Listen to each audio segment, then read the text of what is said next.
Hello ladies and gentlemen, and welcome to yet another video here on Ty Drives. My name is Ty behind the camera as always, and this is the 2022 Jaguar XF R Dynamic SE.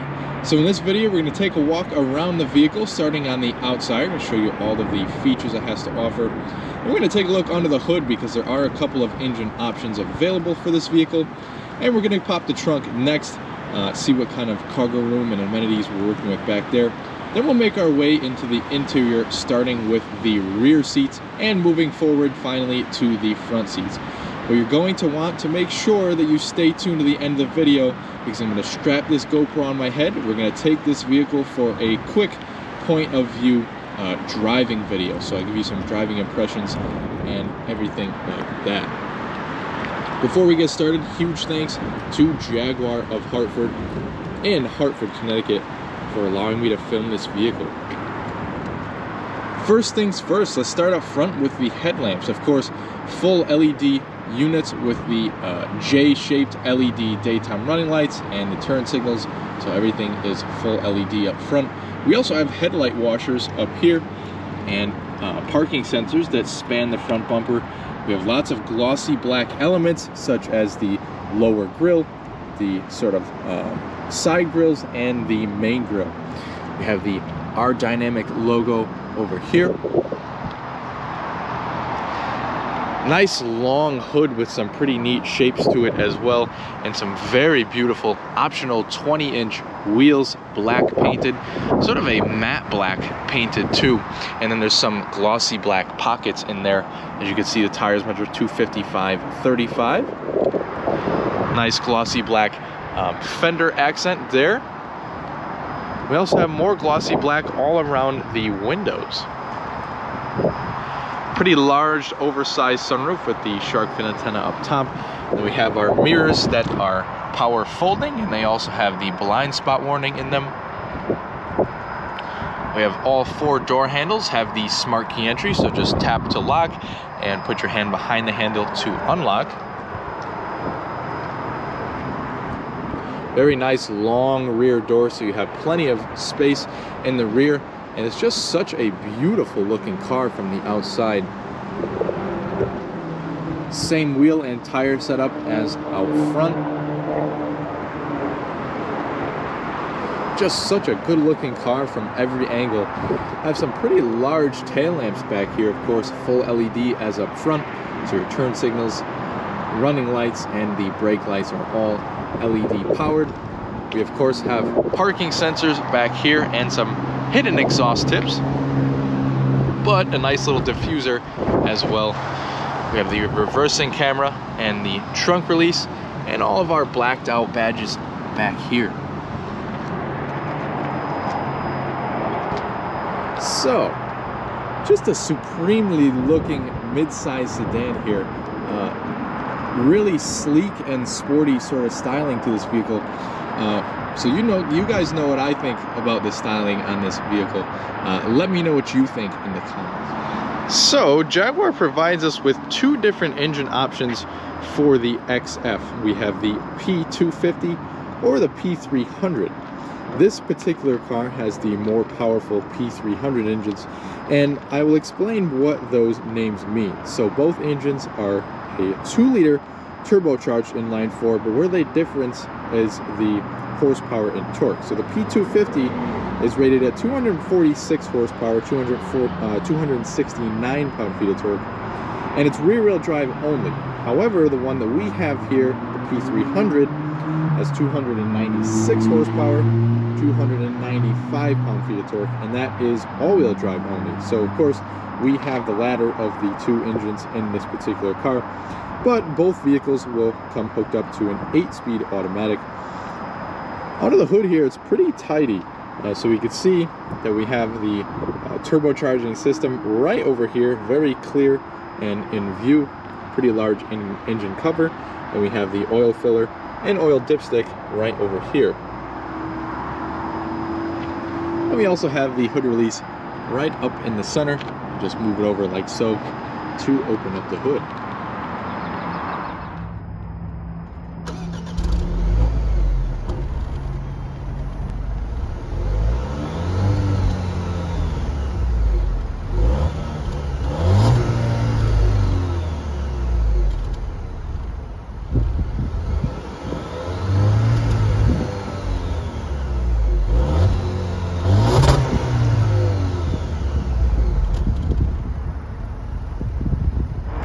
Now, the trunk in this vehicle is kind of a strong suit.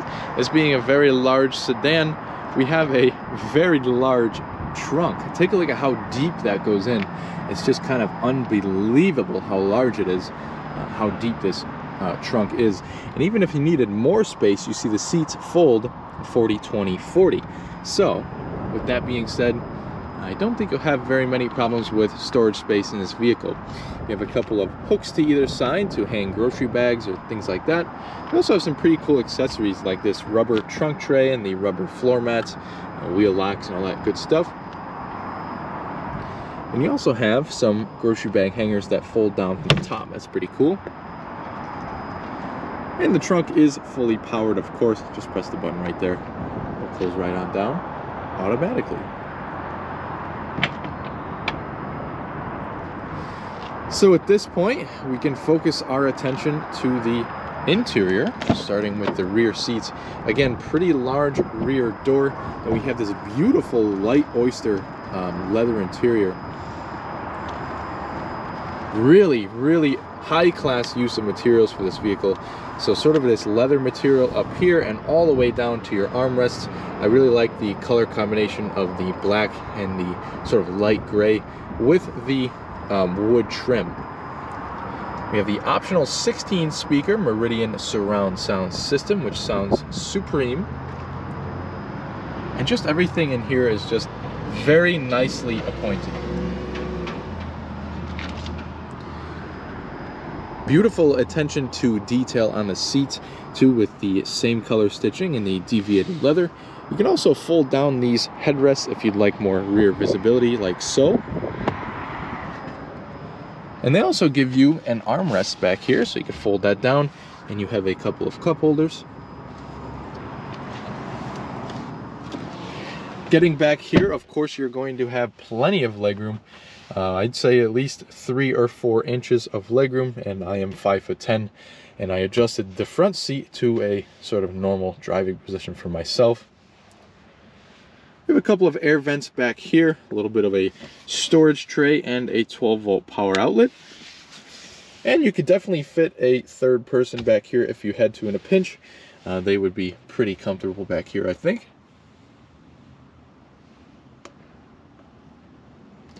We have some illumination up top. That is LED. And of course, some grab handles. And now that we have a pretty good look of the rear seats, let's check out the front, because there is plenty to offer up there. Very solid sounding doors to this vehicle as well. So same materials as up front, just a few more buttons and switches to play around with. To start off, you have 3-person memory, very beautifully appointed over there. Some speakers on the door, and your metal switches for the windows. We also have a powered child lockout back there, the ability to fold in and out your mirrors. All of the mirror controls are sort of this capacitive touchpad. To the left of the dash, we have an air vent, some wood trim, and some leather accenting as well. We have a physical gauge dimmer and a trunk release, and some pretty nice pedals down there. And your hood release is right off to the side, right there.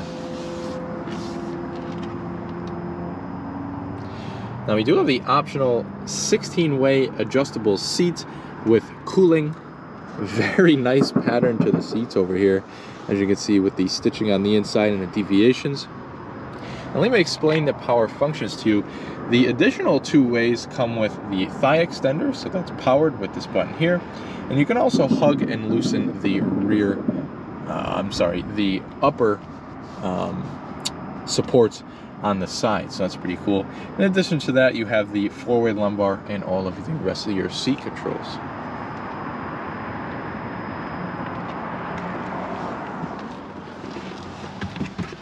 Now, one very neat thing with the newer Jaguars is that the buttons sort of hide, and when you turn the vehicle on, they sort of light up, and then you realize, oh, there's some buttons in here.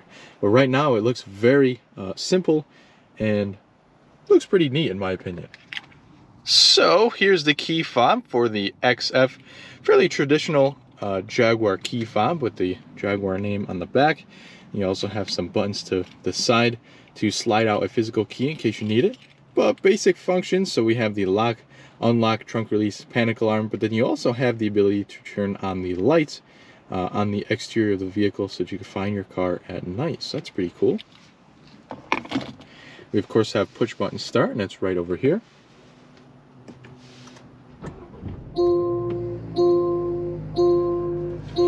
And once the vehicle fires up, we can see that the buttons come alive. And I know they might be blinking on the camera screen. It's just due to a sort of ratio of shutter speed and things like that. They're not actually blinking in real life. But we can start off here with the steering wheel. We have the nice little R logo at the bottom and some sort of deviated leather on the inside of the wheel. Very nice grip bolsters to this wheel too. I think they beefed it up a little bit for the R Sport, R Dynamic model. Buttons over here are mainly media controls, so your voice commands, Bluetooth telephone, and sort of a configurable button, so you kind of change the functionalities of what this button does. Then we also have a radio volume that's also doubles as the configuration button for the screen in the center of the gauges. Here we have all of our cruise control settings, heated steering wheel, and your lane keep assist buttons. Beautiful paddle shifters to this vehicle. Take a listen. That's real metal, and they are mounted to the steering wheel. A couple of stalks on the back of the steering wheel. We have the turn signals and all of your lighting controls over there, and also your wipers to the other side. So the gauge cluster screen is pretty neat in the fact that it's a combination of actual gauges to either side. So the speedometer is a real gauge and the tachometer is a real gauge, although the screen kind of cuts a little bit into it. So that's a pretty neat design element there. But to configure the screen and get more information, all you have to do is just press down on this scroll wheel here, and it kind of brings up all of the different menus you can go through. Now again, might have a hard time seeing it, but trust me, it's not flashing in real life. You can go between different media streams, trip informations, sort of what is displaying in the center. So that's pretty cool. They give you the option to configure that. And then sort of more vehicle information, such as your tire pressure and all of that good stuff. But for now, we'll leave it on the driver's assistance and media combination, so that's pretty cool. Other than that, you have a gas gauge up top and your coolant temperature up top, as well as some traffic sign information and things like that. Up top we have a very nice upper dash with the contrast stitching and a couple of air vents up top and the hazards button. And that brings me down to the main infotainment screen. Very nice, beautiful graphics to this screen, super clear, and it kind of gives you the illusion that the screen is floating because there's actually some space behind it. So that's pretty neat there. Just going through some of the basic functionalities, we have the navigation screen, and we can also type in your destination down below. We have the home button in the corner. We have the phone screen, the radio, so we can choose to have in the center what's playing right now, your favorites, or all of the radio stations. And you could change the source up there with that sort of drop menu. Moving over, we have an energy impact screen, so kind of will show you what's going on with the climate control, what's taking up a lot of energy, what's not.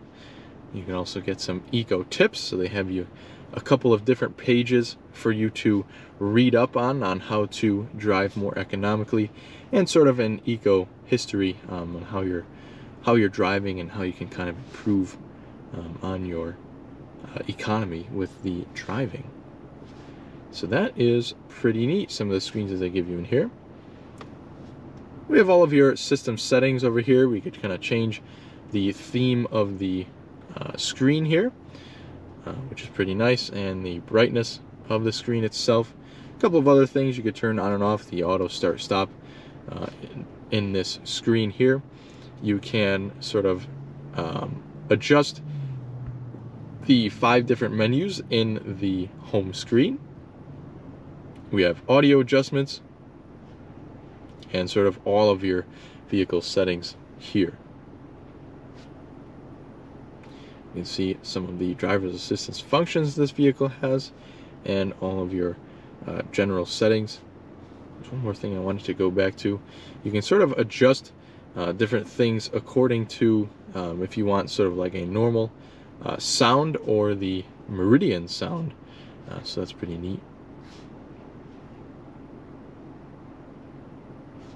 You can also set up different profiles for the screen, as well as bring up your parking camera at any time. Pretty neat climate control for the newer Jaguars. Kind of frees up some space and kind of uses a multifunction for these 2 knobs to the outside. So in sort of normal functionalities, these will are your temperatures.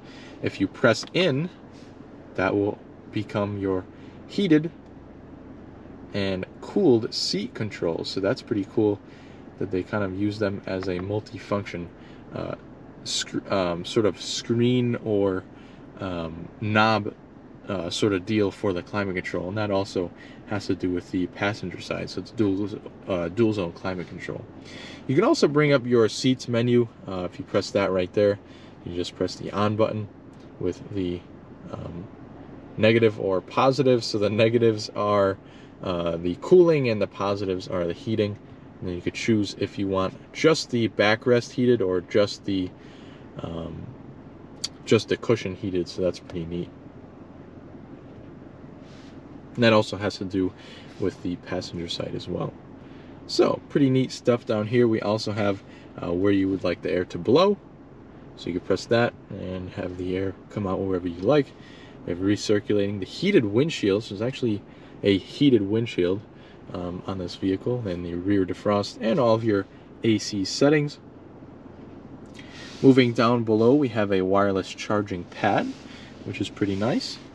We have a start-stop button, a volume scroller wheel, which is pretty cool, and of course the gear selector for the 8-speed automatic. There's a little unlock at the back. You can just put it back into drive. We can also put it down once to put the transmission into a sport mode, and we can move it all the way forwards to put it into reverse. You can see that the backup camera comes up, as well as the parking sensors visual and audible. We also have the big P right here for park. A couple of more buttons over here for a sort of hill descent control, or hill descent button, I should say, not really a hill descent control. And then you can also turn your traction control on and off.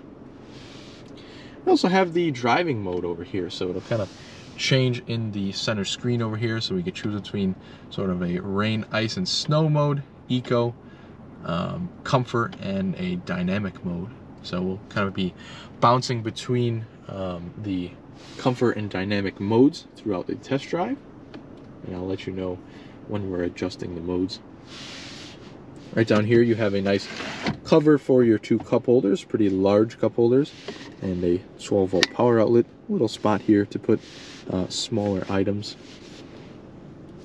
We also have a center console over here, which houses 2 USB inlets. One is a Type C and one is a Type A.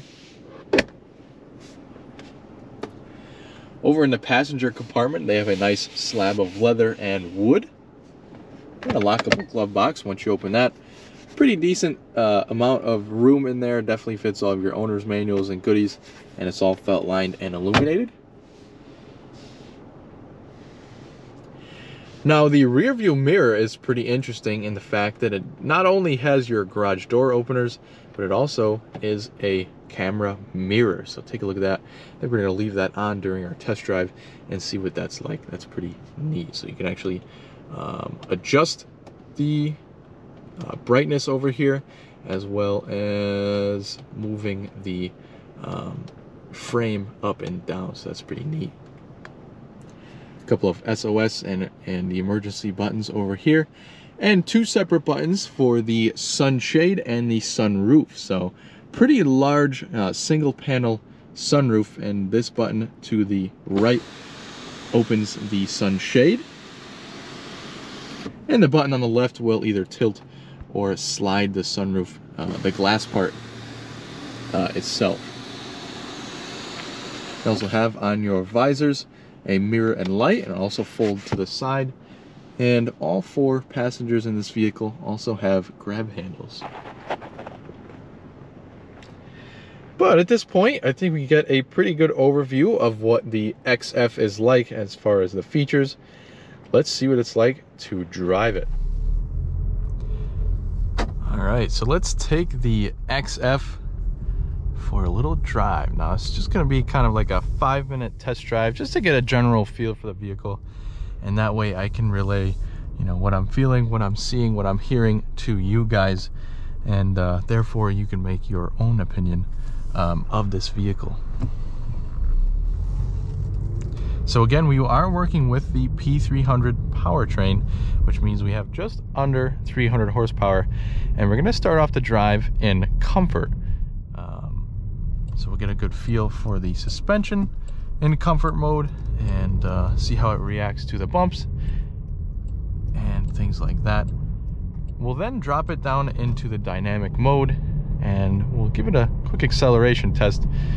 What I like to do is kind of get the car up to, you know, 25 miles an hour. We'll put it in the dynamic mode again, and we'll see how fast we can get up to 60. That gives us a good idea on how fast the transmission reacts, as well as what kind of power we're working with. And we'll see how this could put me in the seat.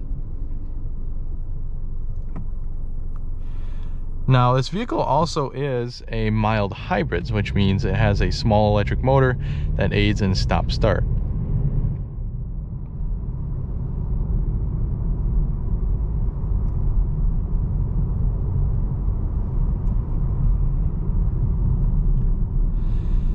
And so far, just kind of in the stop and go traffic that Hartford has and is known for, it's doing very well. I really like the way the transmission is. The engine is very quiet at low RPMs, and it just kind of seems how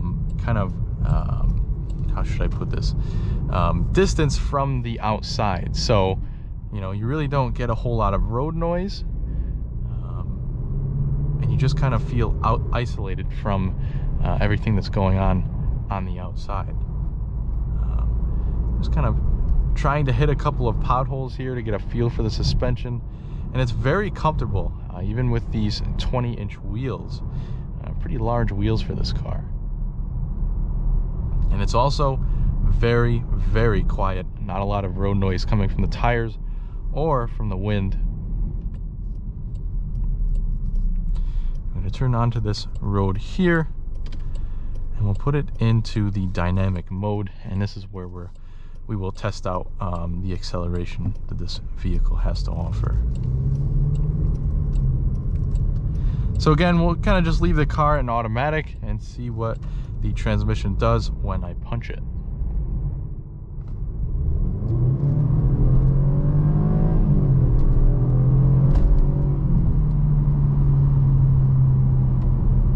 Wow, that is pretty good power that this car puts out. Not too surprising though, you know, this does have pretty close to 300 horsepower. A car like this, that's pretty good power, especially coming out of a 4-cylinder. You can tell this vehicle really likes kind of the mid-range power, and that's where it seems to make most of its power, in the mid-range of the RPM. So if you let that turbo spool, then it will get you out of any situation that you might be in.